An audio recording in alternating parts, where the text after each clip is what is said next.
উটের পিঠে কুঁজ এলো কিভাবে?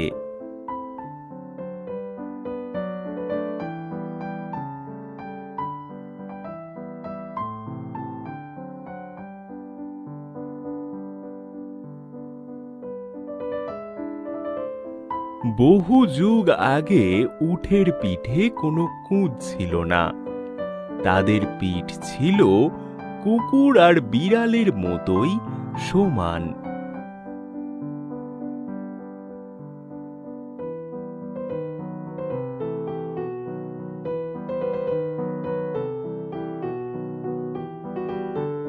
তোমরা সকলেই জানো উট থাকে মরুভূমিতে এবং কিছু কিছু সরীসৃপও সেখানে থাকে।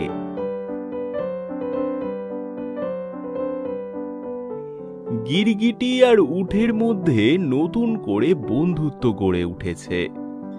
তারা এখন প্রতিবেশী।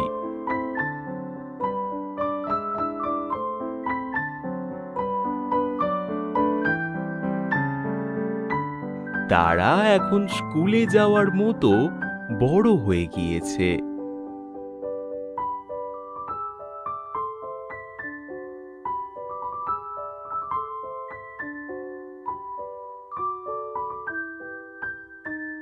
প্রতিদিন তারা একসঙ্গে স্কুলে যায় আর তার মায়েরা তাদের বাই বাই করে।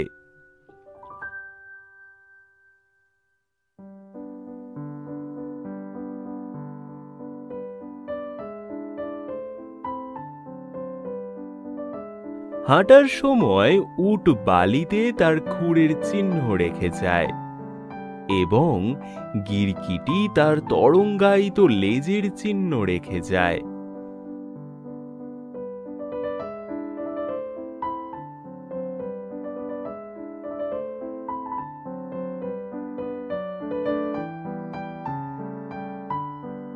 তাদের মায়েরা এসব পথ পাহারা দিতেন তাদের সন্তানরা সঠিক পথে ছিল কিনা তা নিশ্চিত করতে।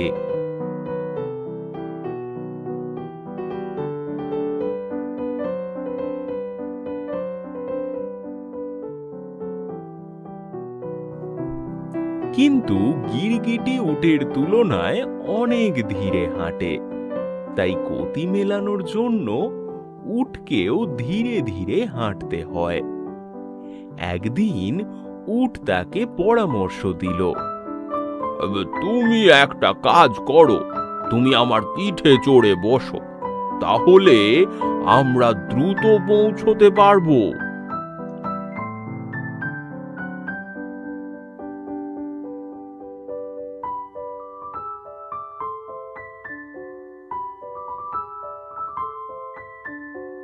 গিরগিটি এই প্রস্তাব পছন্দ করল এবং লাফিয়ে উটের পিঠে চড়ে স্কুলের দিকে এগোতে লাগলো।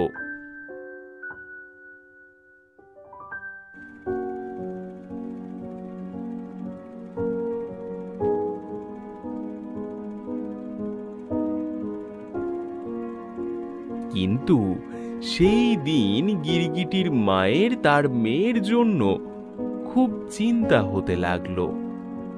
যেমন সে তার পথ দেখতে পায়নি বা পারেনি। উটের পিঠে তাকে দেখুন, একবার তারা বাইরে ছিল দৃষ্টিশক্তি।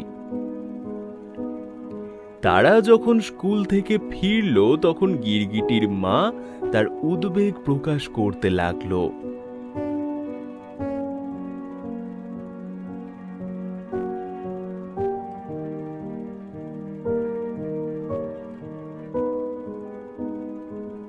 উট কিছুক্ষণ ভাবল এবং তারপর সে একটা ভালো পরামর্শ দিল।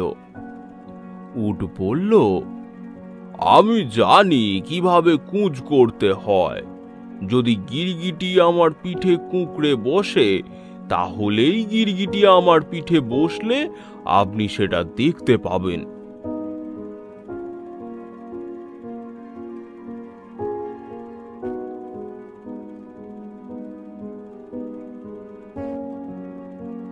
গিরগিটির মায়ের এই পরামর্শটা ভালো লাগলো। পরের দিন গিরগিটি উটের পিছনে একটু কুঁকড়ে বসলো। যাই হোক, এখন উটের পিঠে ছোট্ট একটা কুঁজের সৃষ্টি হলো, আর গিরগিটির মাও তাকে দেখতে পেল।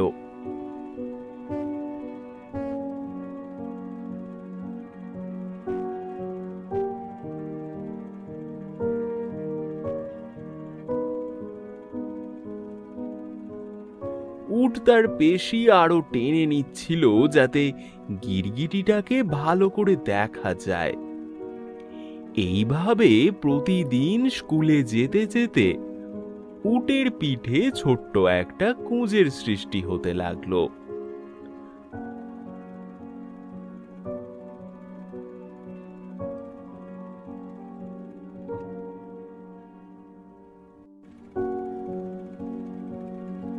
বন্ধু গিরগিটির জন্য উট রোজ এইভাবে হাঁটা অভ্যেস করতে লাগলো। দিন যেতে লাগলো। এখন উটের পিঠে সুউচ্চ কুঁজের সৃষ্টি হয়েছে। কুঁজ সহ হাঁটতে হাঁটতে সেটা তার কাছে স্বাভাবিক হয়ে গেল।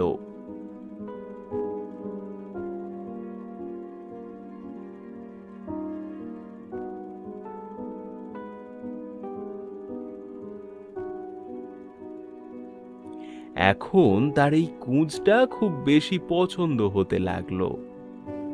মরুভূমির লোকেরা উটের প্রশংসা করতে লাগলো। তার কুঁজ বন্ধুত্বের প্রতীক হয়ে উঠেছে।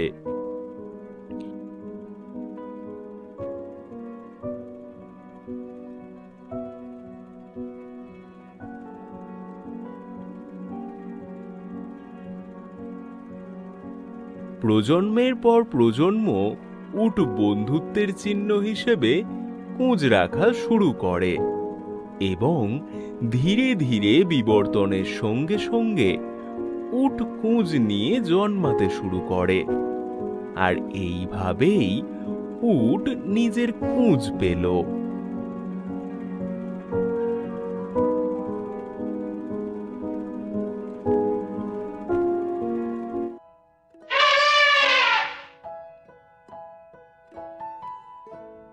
গল্পের নাম ঘরের ভিতর হাতি।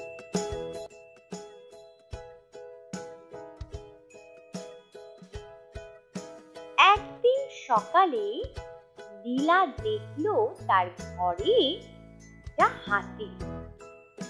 দেখো দেখো, আমার ঘরে একটা হাতি, লীলা বলে উঠল।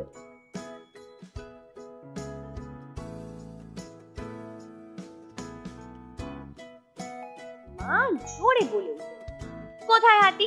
হাতিরা তো বাড়িতে থাকে না, সে কথা তো সবাই জানে।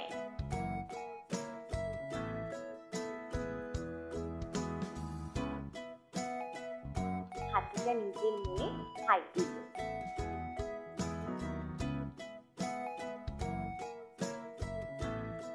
সকালে খাবার সময় বাবা লীলাকে দুধের বোতলটা এগিয়ে দিতে বললেন।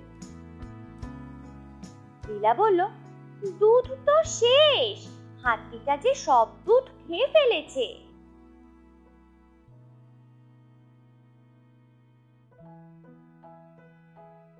বাবা বললেন, এখানে কোনো হাতি নেই মা, হাতিরা তো শহরে থাকে না, সে কথা তো সবাই জানে।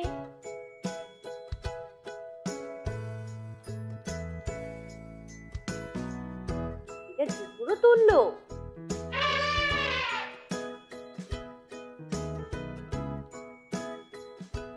স্কুলে দিদিমণি বিরক্ত হয়ে বললেন, এই আবার কেমন ব্ল্যাকবোর্ডটা পুরো কোঁচকানো। ওটা ব্ল্যাকবোর্ড নয়, বলে উঠল লীলা, ও তো আমার হাতি। দিদিমণি বললেন, স্কুলে কোনো হাতি থাকে না, সে কথা তো সবাই জানে।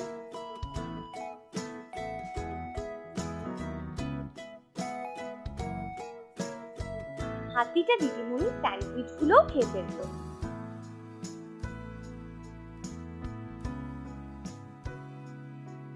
টিফিন ব্রেকের সময় লীলার পিছু পিছু হাতিও খেলার মাঠে হাজির। আচমকা তার ধাক্কায় দোলনাটা গেল ভেঙে। তুমি চলে যাও, লীলা বলে উঠল। তুমি তো আসল হাতি নও, তোমার এখানে থাকার কথাও নয়, সে কথা তো সবাই জানে। তুমি চলে যাও।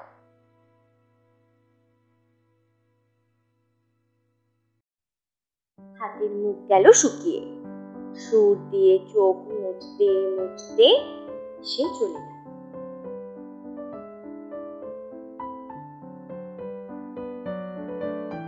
ছুটির পর কোথাও হাতিকে খুঁজে না পেয়ে লীলা ডাকলো,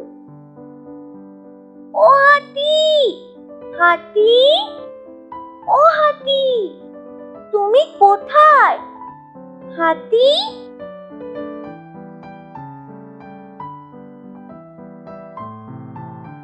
লীলা হাতিকে ছাড়াই বাড়ি ফিরল।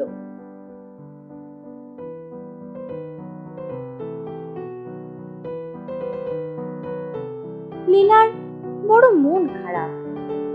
বাড়ির বাইরে সিঁড়িতে বসে সে হাতির অপেক্ষায় রইল, কিন্তু হাতি আর আসে না।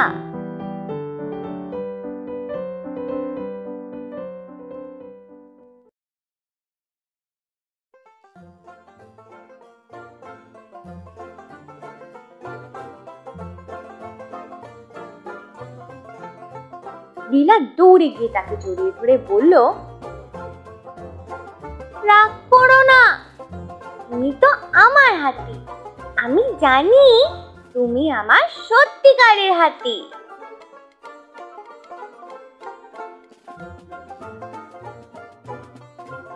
হাতিটাকে নিজের পিঠে চড়িয়ে রওনা দিল। পাশের বাড়ির ঘোষবাবু আর তার স্ত্রীকে দেখতে পেয়ে লীলা হাত নাড়ল। শুনছো, লীলাকে দেখো একবার, অত উঁচুতে গেল কি করে? বোধহয় লম্বা হয়ে গেছে, ঘোষবাবু বলে উঠলে। কি যে বলছো, স্ত্রী বললেন। সবাই জানে বাচ্চা মেয়েরা অত লম্বা হয় না।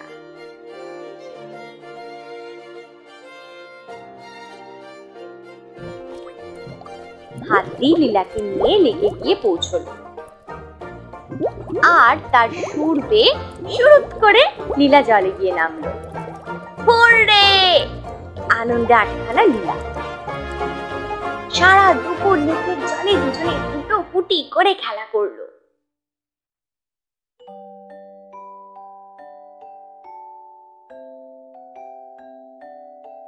সেই রাতে হাতি যখন তাকে ঘুম পাড়াতে গেল, লীলা বলল, শুভরাত্রি হাতি, আজ দিনটা দারুণ কাটলো। তার মাথায় সুর বুলিয়ে দিল হাতি।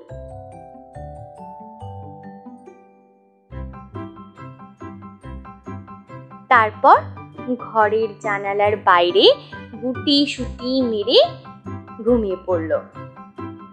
লীলা মনে মনে বলে উঠল, হাতিরাই পৃথিবীর সব থেকে ভালো বন্ধু।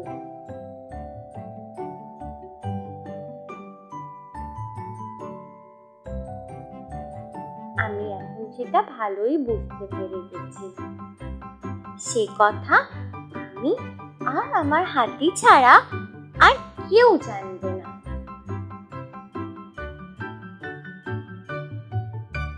Thank you.